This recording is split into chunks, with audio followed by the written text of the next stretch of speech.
အားလုံးပဲမင်္ဂလာပါကျွန်တော်အခုမရောက်တာနှစ်ပေါင်း20ကျော်ကြာပြီဖြစ်တဲ့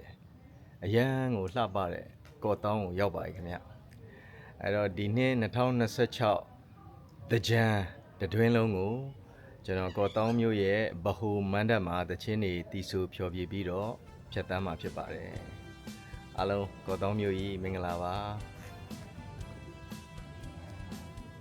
ဟိုးမှာမြင်နေရတာတထေးကျွန်းလို့ပြောပါတယ်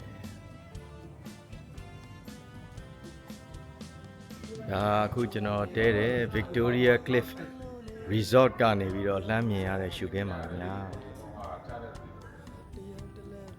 ကျွန်တော်ကော့တောင်းကိုခေါ်လာပေးတဲ့ကျွန်တော်ရဲ့အချစ်ဆုံးတငယ်ချင်း